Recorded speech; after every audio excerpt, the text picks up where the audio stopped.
क्या आपने कभी देखा है, कुछ लोग बिना जोर से बोले भी कमरे में आते ही सम्मान पा लेते हैं और कुछ लोग बहुत शोर मचाते हैं, फिर भी कोई उन्हें गंभीरता से नहीं लेता। ऐसा क्यों? क्योंकि आवाज की ताकत उसकी ऊंचाई में नहीं, उसके पीछे खड़े चरित्र में होती है। भगवत गीता का 19वां श्लोक हमें यही सिखाता है। सत्य की आवाज कानों से कम, दिल पर ज्यादा असर करती है। कुरुक्षेत्र में दोनों सेनाएं आमने सामने खड़ी थीं। कौरवों की सेना विशाल थी, हाथी, घोड़े, रथ, असंख्य योद्धा। उनके पास संख्या थी, लेकिन जब पांडवों के शंख बजे, तो गीता कहती है, उस ध्वनि ने धृतराष्ट्र के पुत्रों के हृदय को कंपा दिया।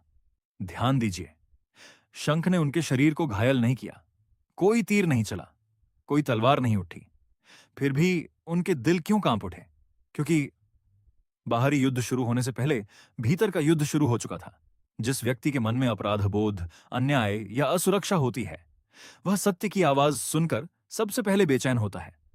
डर हमेशा बाहर से नहीं आता। दुर्योधन के पास बड़ी सेना थी, महान योद्धा थे, शक्ति थी। फिर भी एक शंख की ध्वनि उसके पक्ष के लोगों के दिल क्यों हिला गई? क्योंकि जिसका विवेक शांत नहीं होता, उसका मन छोटी सी चुनौती से भी डगमगा जाता है। यही कारण है कि बाहर की ताकत हमेशा भीतर की शांति की जगह नहीं ले सकती। आज भी ऐसा होता है। एक ईमानदार कर्मचारी पूरे ऑफिस का माहौल बदल देता है। एक सच्चा शिक्षक पूरी पीढ़ी बदल सकता है। एक जिम्मेदार नागरिक पूरे समाज को प्रेरित कर सकता है। क्यों?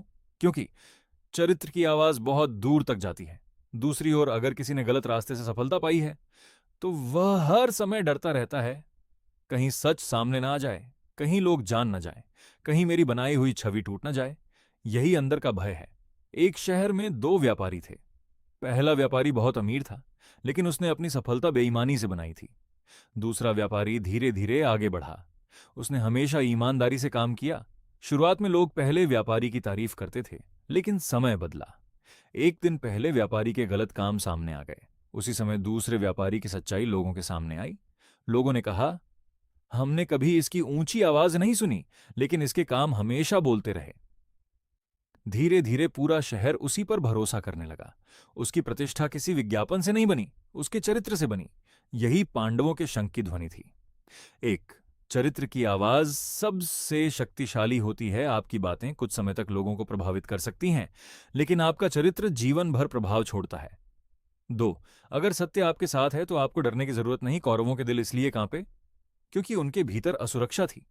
जिसका मन साफ होता है, उसे सत्य की आवाज से डर नहीं लगता। तीन, आपकी सफलता दूसरों को प्रेरित करे, डराए नहीं। यदि लोग आपकी ईमानदारी देखकर प्रेरित हों, तो समझिए आप सही रास्ते पर हैं। अगर लोग सिर्फ आपके पद या शक्ति से डरते हैं, तो वह सम्मान नहीं है। चार, असली प्रभाव शोर से नहीं, विश्वास से बनता है। आज सोशल मीडिया के समय में हर कोई दिखना चाहता है, लेकिन गीता कहती है, दिखने से पहले ऐसा बनो कि लोग तुम्हारे काम पर भरोसा करें। कई लोग सोचते हैं, मेरे पास पैसा नहीं है, मेरे पास बड़े साधन नहीं है, मैं दुनिया कैसे बदलूं?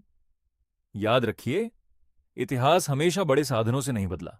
इतिहास कई बार उन लोगों ने बदला जिनकी नीयत बड़ी थी।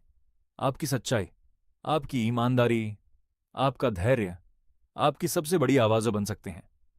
कुरुक्षेत्र में पांडवों के शंख बजे, उनकी ध्वनि आकाश और पृथ्वी में गूंज उठी। लेकिन सबसे बड़ी गूंज कहां हुई?